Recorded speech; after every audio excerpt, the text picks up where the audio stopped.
Breaking right now, there is growing political pressure on King Charles to finally deal with the Prince Harry and Meghan Markle issue after that delusional, highly irresponsible interview on the British bashing corporation, the BBC, where Prince Harry was so nuts, he even seemed to suggest that the government is conspiring with the royal family to try and kill him.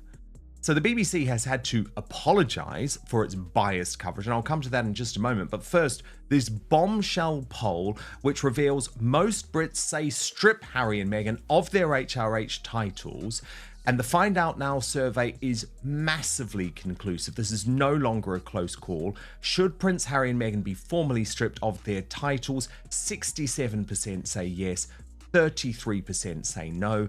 Who do you support in Harry's row with the king? 64% say Charles, 36% say Harry. Now, it's no surprise, given that in the interview, Harry, one of the most privileged men in the world, who had every benefit in life provided to him by the British state and by his birthright, claimed that he is now the victim of an establishment stitch-up. Utterly nuts. Utterly nuts. So let me bring in my superstar panel. Father Calvin Robinson, host of Common Sense Crusade on lotuseaters.com, and Ben Habib, the chairman of the Great British Pack. Father Calvin, enough is enough, isn't it? I know this is a very emotionally difficult situation for King Charles, given his cancer battle and given the fact that he remains, I guess, upset about this estrangement from his son. But Prince William is feeling none of this and is putting in place plans to strip Harry and Meghan of their titles the moment he becomes king. Isn't the question, though, for Charles, given that this is becoming more egregious, more embarrassing for the royal family, more damaging actually for brand Britain, can he really afford to wait? Doesn't action need to be taken now? I don't think there's anything the king can do. I think if the king attempts to strip them of their titles now, it will cause more drama than it's worth. He should have stripped them when they left the country in 2020, to be honest with you.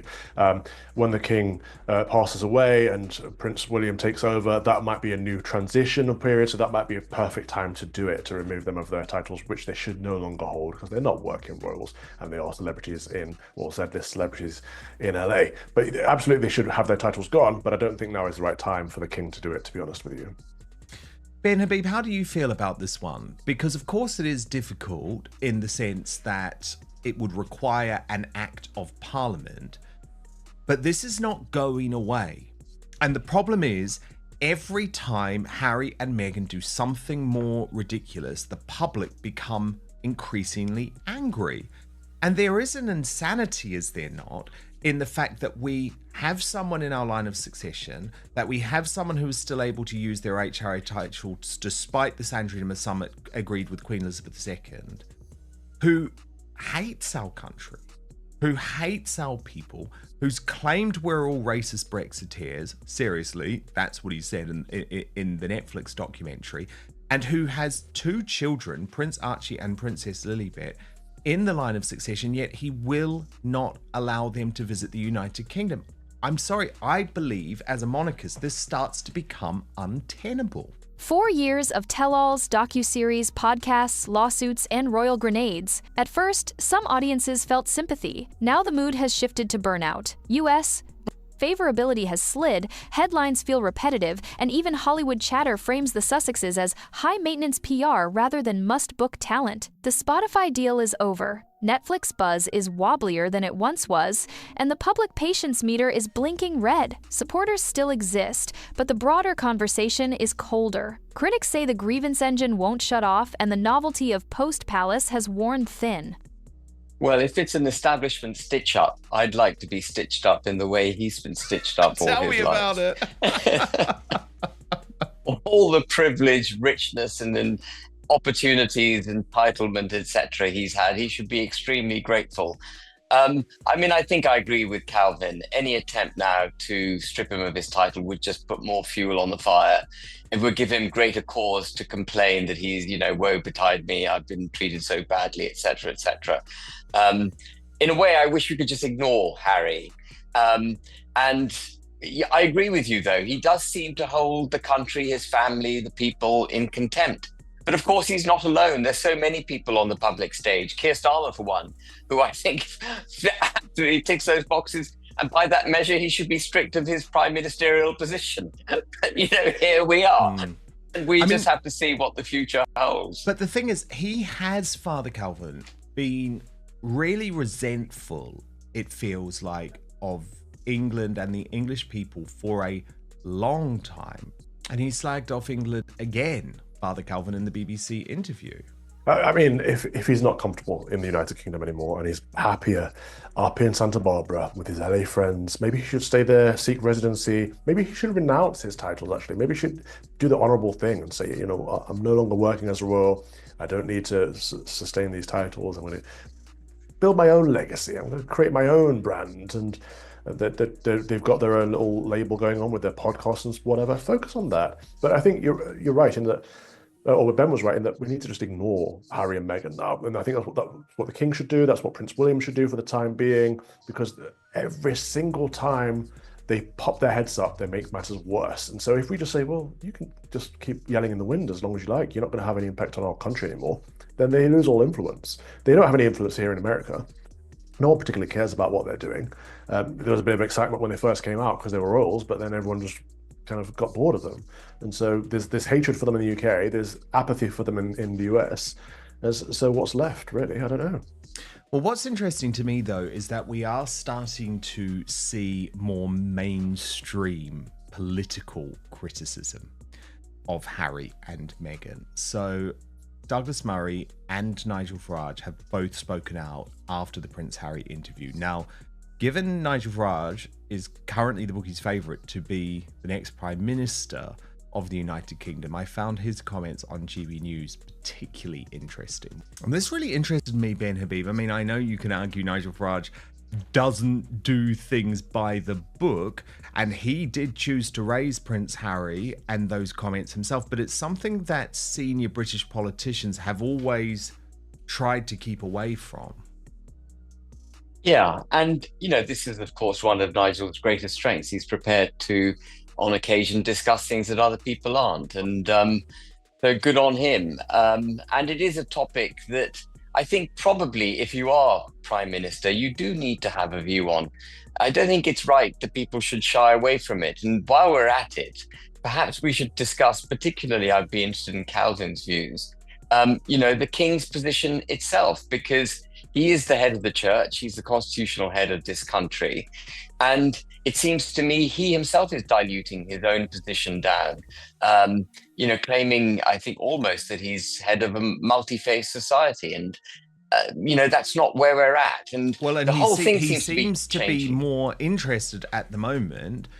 And by the way, I always say huge sympathy at the moment for King Charles's cancer battle, but I think you're right, Ben. We can't ignore the fact, and Father Calvin, feel free to weigh in, but we can't ignore the fact that he seems to be pushing Islam more than he is Christianity at the moment. Beneath the noise is a family problem with constitutional stakes. For King Charles, Harry isn't just an errant duke, he's his son. That makes every option costly. Act decisively and you risk turbocharging a victim narrative. Do nothing and you look hesitant while the monarchy absorbs more hits. Advisors and commentators sketch the dilemma this way. If titles remain, the couple keeps sovereign adjacent status while criticizing the institution. If titles go, expect a media bonfire and fresh accusations. Either way, the crown must weigh optics against continuity. How do you shield the institution without severing the last threads of a father-son bond in public? Indeed. And we had Shrove Tuesday, Ash Wednesday, we had the whole of Lent, and we had nothing from the King. We had a really lukewarm message on Easter, which even mentioned Judaism and Islam in the message for the Christian highlight of the Christian year, the biggest holy day, the biggest holiday of the Christian year. It mentions two other faiths in it. How on the alternative side of things, throughout Ramadan, there were mentions of iftar. The King was seen creating little iftar gifts and feast-breaking gifts of dates and stuff, and the message was constant on Islam throughout that period. So it was really, again, two-tiered, as we see with many things from the establishment of the UK. And this is wrong, because the King is the head of the Church of England. He is the supreme governor of the Church of England. He does swear an allegiance to the Christian God, to Jesus Christ in his coronation. He swears to be the Protestant Anglican King of England and the Presbyterian King of Scotland. And so he should be proselytizing the message of Christianity. He should be saying there's one truth to Christianity. He should not be saying there are multiple truths or there are multiple gods or multiple ways of worshipping God. That's just not our way. And people that want to say, well, we're a liberal secular society, you may want that to be true, but it's not technically true. Just as I wouldn't expect an imam or a faith leader in an Islamic country to be saying, bringing Easter or Christ into their Ramadan message. It just wouldn't make sense in the context. So if the king cannot be explicitly Christian, if he cannot fulfill his role and his oaths, he should abdicate, actually. But the problem is, I don't think Prince William would be any better. I've been a royalist and a monarchist my whole life. This last year, I've resigned as patron of the Royalist Society because I find it incredibly difficult to support these Windsors, these Saxburg family. I don't think they inhabit anymore what it means to be a Christian king. Well, Prince William bin Habib has made it clear that he's not a particularly religious guy, which is obviously quite awkward given the fact that he is going to become the head of the Church of England relatively soon. And it was something I think that his grandmother, Queen Elizabeth II, was always concerned about. Yeah, I mean, I think it's very, very sad that the head of the Church of England, the constitutional head of this country, has turned his back on the history and importance of his constitutional position. I think it's terribly, terribly sad. What hope can we have of restoring the United Kingdom to its right constitutional, political, cultural position if the head of the country doesn't understand what it means? It's very difficult. And, I think we need to have this conversation, because if we are in it for restoring the country, and I believe Father Calvin and I are both in it for restoring the country, then I think we've got to be brave and challenge these issues.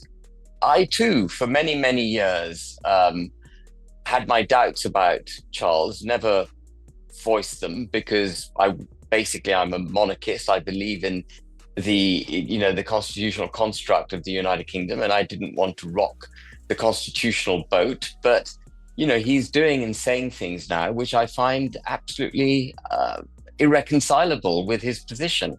And so I don't know how we get back to a position of stability, particularly if Prince William is going to pick up the same chalice and go with it. We need them at the very least to understand the importance of their own position.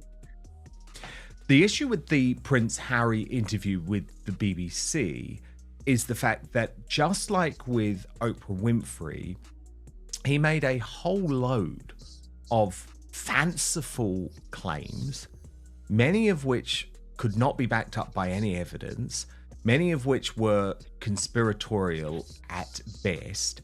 And of course, as ever with the BBC, they decided, because he's their guy, he's their woke prince, to give him a completely clear ride with no challenging and no wider challenging in the coverage that surrounded the interview. So now this whole thing is so nuts, right? And there were so many questions that the BBC could have asked Prince Harry directly about that. Okay, so why is it safe for you to travel to Ukraine?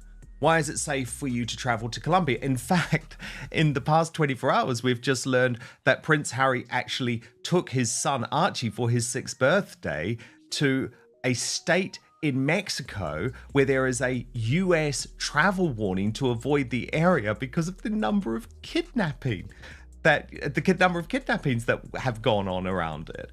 But the BBC has now had to admit a lapse in its editorial standards following that Prince Harry interview, because they never cross-examined his rant and just gave him an uninterrupted platform.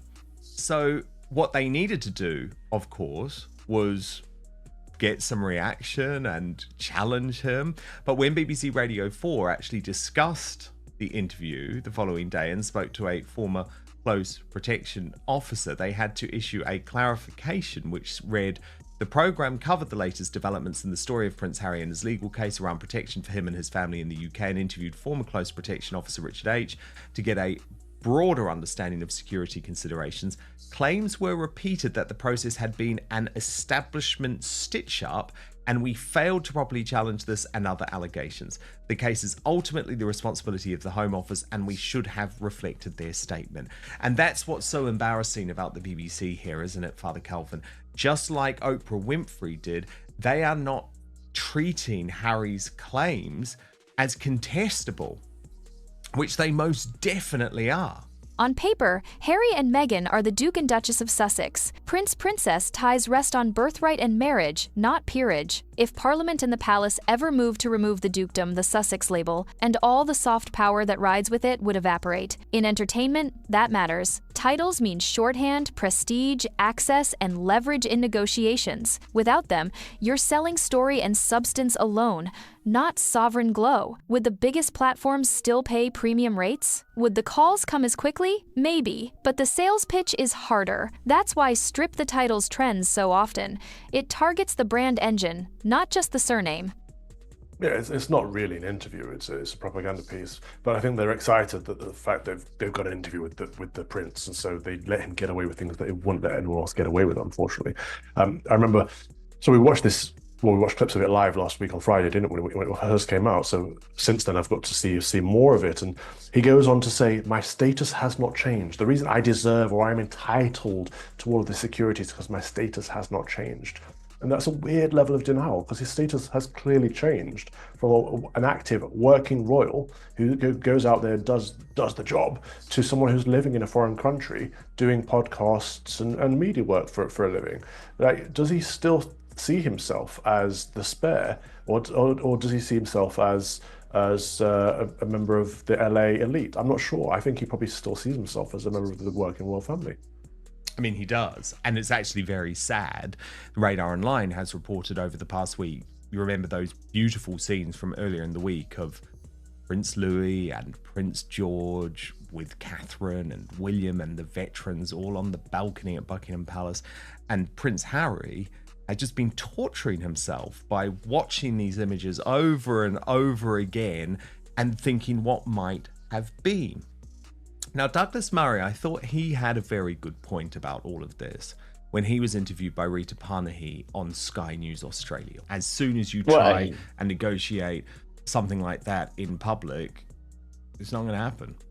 No, it's not going to happen. I thought Douglas put that brilliantly, and I thought his closing quip was even better than the exposition itself, when he said that, and the way to do it is not to go on air and say, "No one's speaking to me." It's very sad. I tell you, just as a bit of a digression, have you noticed that Harry's accent is changing?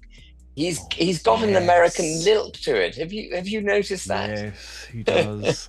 So he's clearly acclimatizing to his new home. It's that weird sort of like tech boy accent, isn't it, Calvin? When like Brits go to America and they sort of, you can't get that, Father Calvin. Don't start talking like Prince Harry. If you ever hear me start talking like a Los Angeles tech boy, please tell me to my face, because I hate that so much. But it is difficult. You know what? Out here, it's hard for an Englishman. We watch American films and TV all the time, so that we understand them. They don't understand us.